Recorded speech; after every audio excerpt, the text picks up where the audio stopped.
Olá pessoal, olha, nossa conversa hoje é para abrir seus olhos a respeito da ideologia por trás dos textos, ou seja, perceber que os textos não têm neutralidade, eles se posicionam em relação aos assuntos e é preciso que você, sempre de uma forma muito crítica, aprenda a fazer essa leitura. Quando a gente fala disso, a gente está dando uma olhadinha na competência 7 da prova de códigos e linguagens. Você vê agora na tela aí, né? A competência 7 trata de confrontar opiniões e pontos de vista sobre as diferentes linguagens e suas manifestações. Habilidade 21, reconhecer nos textos recursos verbais e não verbais. Habilidade 22, relacionar opiniões, temas e assuntos. Habilidade 23, inferir quais são os objetivos de seu produtor e o público-alvo. E habilidade 24, reconhecer as estratégias argumentativas empregadas para o convencimento do público. E aí, para você perceber isso, eu chamo a sua atenção para uma canção muito conhecida, embora muito antiga já, a letra do Ataúfo Alves e do Mário Lago, né? Essas duas feras escreveram em 1941, Ai que saudades de Amélia. E se a gente dá uma olhadinha na letra, a gente vai perceber que a Amélia é colocada como uma mulher ideal porque é subserviente ao homem, não é porque não questiona nada. Veja só, num trecho da letra, ele se queixa à companheira dizendo o seguinte: você só pensa em luxo e riqueza, tudo que você vê, você quer. Nunca vi fazer tanta exigência, nem fazer o que você me faz. Você não sabe o que é consciência, nem vê que eu sou um pobre rapaz. Veja, ele está se queixando da companheira que só pensa em luxo, em riqueza, tudo que vê, ela quer. E é nesse contexto que ele fala da Amélia, não é? E por quê? Porque a Amélia é o contrário disso. A Amélia não pensa em luxo, não pensa em riqueza e chega a dizer, olha o que tem na letra: às vezes passava fome ao meu lado e achava bonito não ter o que comer. A Amélia não tinha a menor vaidade. A Amélia é que era mulher de verdade. Aí você imagina se agora, em pleno século XXI, se uma mulher aceita esse tipo de discurso, né? Amélia é uma mulher de verdade porque é subserviente, porque obedece de forma cega ao marido, porque não tem vaidade, porque não pensa em si, coisas dessa natureza. Óbvio que esse discurso machista funcionava lá no começo do século XX, não mais agora no século XXI. Então a gente precisa entender que os textos não são entidades independentes. Eles estão sempre inseridos num contexto e é preciso levar em consideração esse contexto. Veja o caso agora da música Desconstruindo Amélia. A letra é da Pitty. O nome da música já faz uma referência à Amélia, do Ataúfo Alves e do Mário Lago. Olha a letra da Pitty. Já é tarde, tudo está certo, cada coisa posta em seu lugar, filho dorme, ela arruma o uniforme, tudo pronto para quando despertar. O ensejo a fez tão prendada, ela foi educada para cuidar e servir. De costume, esquecia-se dela, sempre a última a sair. Disfarça e segue em frente, todo dia até cansar. E eis que de repente ela resolve então mudar. Vira a mesa, assume o jogo, faz questão de se cuidar. Nem serva nem objeto. Já não quer ser o outro, hoje ela é um também. A despeito de tanto mestrado, ganha menos que o namorado e não entende o porquê. Tem talento de equilibrista. Ela é muita, se você quer saber. Percebeu direitinho a letra? A letra da Pitty desconstrói aquele modelo de mulher que seria a Amélia. Essa mulher cantada pela Pitty tem filho, mas não é casada, trabalha, tem namorado, inclusive há uma referência aí a uma injustiça do mercado de trabalho, quando se diz, a despeito de tanto mestrado, ganha menos que o namorado, uma realidade que existe infelizmente no Brasil. Então, essa mulher cantada pela Pitty é a mulher do século XXI, é a mulher independente, é a mulher dona de si, é a mulher que cria o filho, muitas vezes sem a ajuda do pai, como acontece em tantas famílias. Então, é um discurso que de nada tem do machismo.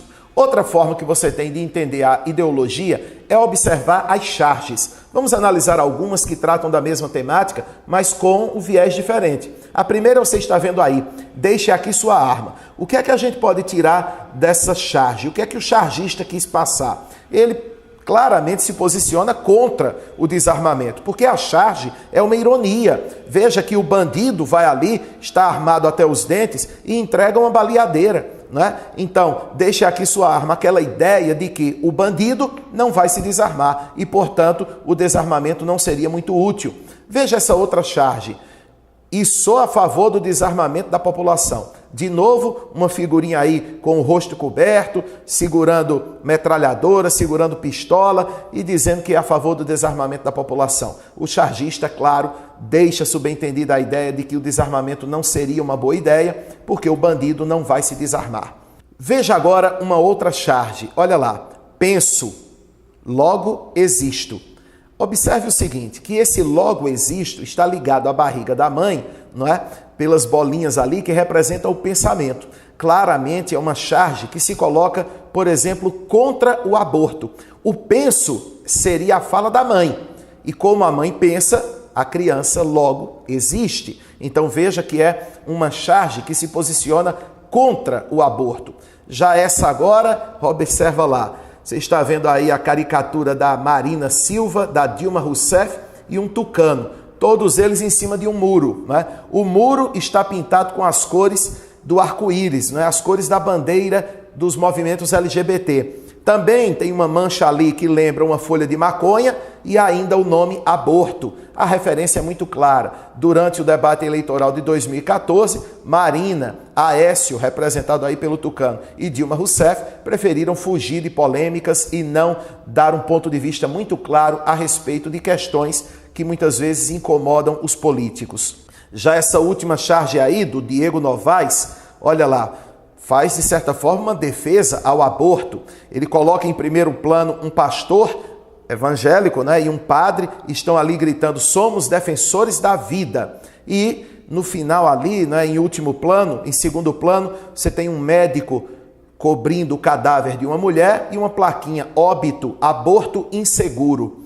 Então, o que acontece? O chargista, por meio do desenho, se coloca de um posicionamento contra os posicionamentos religiosos, né? É como se fosse uma incoerência. A igreja católica, as igrejas evangélicas estariam defendendo a vida, mas a mulher está morrendo por causa do aborto inseguro, não é? Por causa do aborto que não é legalizado. Então você vê que o chargista aí se coloca, na verdade, a favor do aborto. Outra maneira que você tem de perceber a ideologia é olhar as revistas. As principais revistas semanais brasileiras, né? Vamos dar uma olhadinha como algumas delas trataram do mesmo tema. Olha comigo aí a Carta Capital e a Veja falando da morte do ex-presidente Hugo Chávez, né? Quando Chávez morreu, então veja que a Carta Capital colocou na capa a morte de um líder. Carta Capital é uma revista que tem um posicionamento mais à esquerda. Então viu em Hugo Chávez um líder. A revista Veja coloca a imagem do ex-presidente com a chamada A Herança Sombria. Então você vê pela capa que as revistas têm ideologias completamente diferentes, não é verdade? Veja de novo aí a comparação entre Carta Capital e Veja, que digamos são aquelas que trazem uma oposição ideológica mais clara aqui no Brasil. A Carta Capital traz o rosto do Lula e o complô. Ameaçado de prisão, sem provas, o ex-presidente reage ao cerco. Então veja que a Carta Capital trata os inquéritos e as investigações contra Lula como um complô. Já a revista Veja escreve, a vez dele. Amigo de Lula, o empreiteiro Léo Pinheiro decidiu contar ao Ministério Público tudo que sabe sobre a participação do ex-presidente no Petrolão e como o filho Lulinha ficou milionário. Então vejam, duas revistas com ideologias bem diferentes, né? E o Sérgio Moro na visão da imprensa, hein? Como é que o Sérgio Moro tem aparecido? Olha lá, a Veja já estampou o Sérgio Moro na capa e trouxe a chamada O Juiz Moro vê mais longe.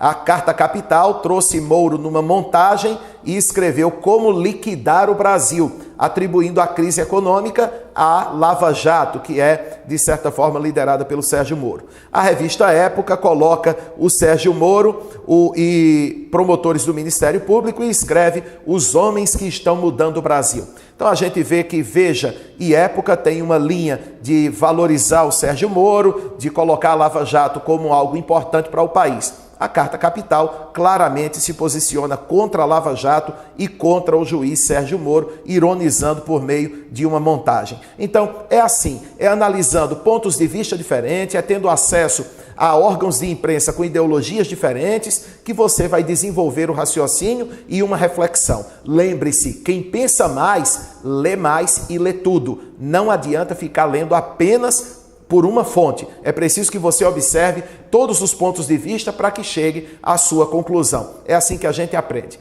Bom, a gente lembra a você aí que visite o canal, recomende aos seus amigos, youtube.com/curso Menelau. E se tiver alguma dúvida sobre o nosso curso presencial, acesse o nosso site www.professormenelau.com. A gente espera você aqui no canal para levar você à universidade.